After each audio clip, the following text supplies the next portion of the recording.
Marcel Laurent, Grand Loge de Culture et de la Spiritualité. Bernard Champigueux, Fédération Manifeste Israël. Alain Michon, Fédération du droit humain.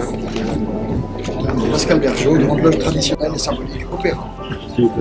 Claude Buel, Grande Loge féminine de Memphis Israël. Maintenant, c'est la visite du musée. Le premier maçon politique, c'est Lafayette. Lafayette, en 1815 jusqu'en 1820, va être le chef de file du Parti libéral, d'opposition aux Bourbons, mais il n'y a pas de parti. Et donc, il va se servir des loges dans les villes pour organiser ce parti d'opposition aux Bourbons. Et donc, l'idée que la loge est un lieu de discussion politique va se renforcer tout au long du XIXe siècle, sachant que le premier gouvernement maçonnique, le premier gouvernement très lié à la franc-maçonnerie, c'est le gouvernement Léon Bourgeois de 1896. C'est un gouvernement qui lance les premières mesures sociales, les discussions sur l'impôt sur le revenu, la protection, les retraites.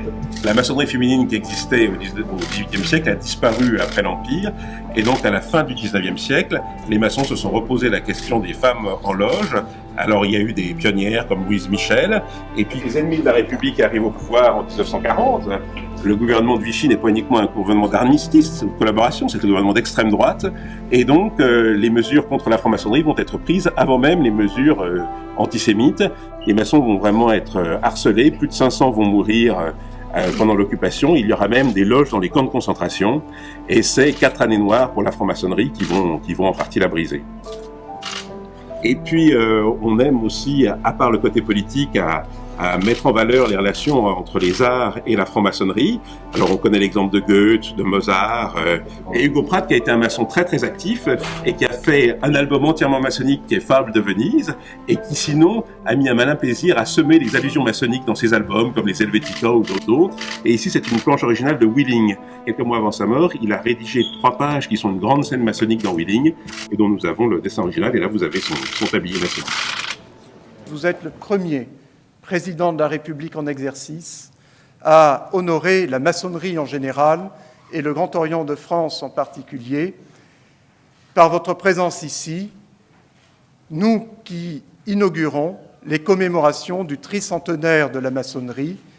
Aujourd'hui, nous restons, nous francs-maçons, nous franc-maçonnerie, une institution tricentenaire, initiatique, en héritage de rites et de symboles qui encadrent cette sociabilité maçonnique, celle d'une éthique du dialogue, où nous laissons les passions tristes du monde à la porte du temple pour essayer de promouvoir une société généreuse, respectueuse, critique, à l'écoute de l'ère du temps, à l'écoute des problèmes de la société. Mais nous croyons en la République. Nous croyons en cette République que Jaurès vantait, car nous croyons que la République, c'est le seul gouvernement qui convienne à la dignité humaine, car elle seule met en jeu la raison et la responsabilité de tous. Monsieur le Président de la République, vous qui incarnez, vous qui défendez ce bien qui nous est si cher, la République, soyez ici le bienvenu et sachez qu'ici, vous trouverez toujours les artisans et les défenseurs ardents, par leur méthode cependant singulière, initiatique, philosophique et spirituelle, les artisans et les défenseurs ardents d'une République laïque, d'une République sociale, d'une République universelle. J'ai dit, Monsieur le Président. C'est vrai que c'est la première fois qu'un président de la République française en exercice franchit la porte du 16 de la rue Cadet. Il a conscience, ce président de la République, qui y est déjà venu avant de l'être, que c'est un lieu chargé d'histoire. Parce que depuis 1853, le 16 rue Cadet est le siège du Grand Orient de France, la plus ancienne obédience maçonnique française encore en activité, et la plus importante, même si je veux être prudent, de ces loges maçonniques. Nous sommes à la veille d'un moment important de notre vie publique. Et si vous n'y participez pas directement, vous faites en sorte que les réflexions que vous avez portées ces derniers mois puissent se retrouver dans la délibération publique de manière à inspirer des textes qui demain seront les lois de notre pays. Mais il y a aussi dans ce musée une mémoire lumineuse. Et vous conservez les souvenirs précieux de 3 siècles d'histoire. D'histoire, d'idées, de combats menés par les francs-maçons de France et aussi partout dans le monde, car la franc-maçonnerie est un mouvement représenté sur tous les continents. Et cette fraternité, elle est aussi celle que vous portez. Tout au long du XIXe siècle, les maçons se battent pour l'avènement de la République. C'est l'époque où, en 1848, Victor Schœlcher fait adopter l'abolition de l'esclavage sur le sol de la République française et où, en 1870, Adolphe Crémieux fait des Juifs d'Algérie des citoyens français à part entière.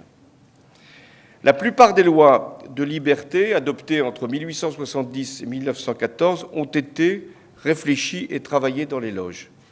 L'autorisation des syndicats, le droit d'association, la liberté de la presse ont été autant de progrès d'abord soutenus par les francs-maçons. Puis le grand combat pour la laïcité. Les francs-maçons ont toujours été à l'avant-garde pour affirmer la neutralité de la République, pour établir une école débarrassée des influences extérieures, pour demander la séparation des églises et de l'État, et pour que soit pleinement reconnu pour les citoyens le droit de croire ou de ne pas croire. Enfin, les francs-maçons ont été les promoteurs de la République sociale. Je salue ici l'œuvre de Jean Zay, réformateur de l'école, défenseur de la culture, des arts et des sciences.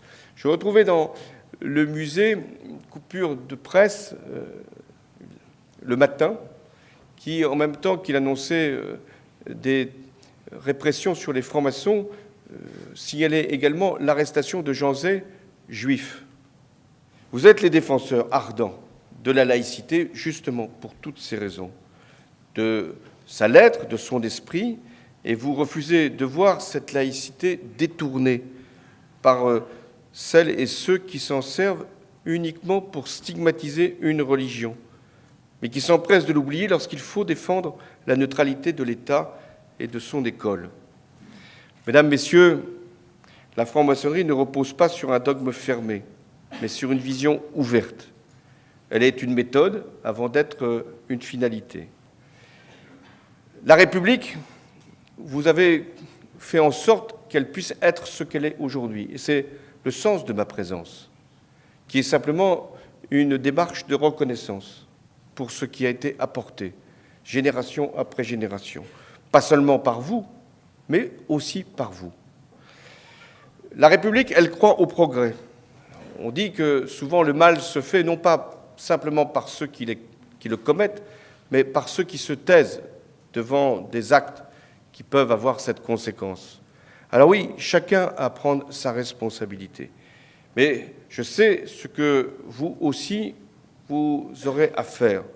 La République, je l'ai dit, sait ce qu'elle vous doit, et je sais aussi que vous serez toujours là pour la défendre, et je serai, moi aussi, au-delà même de ma fonction, toujours là pour prendre cette responsabilité. Vive la République, vive la France.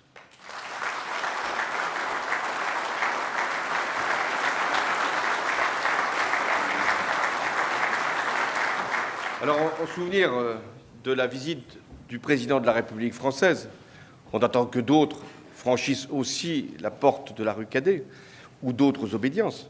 Mais je voulais vous remettre cette médaille du président de la République, de manière à ce que vous puissiez la mettre aussi dans votre musée et qu'il en soit gardé une trace. C'est très important, la trace.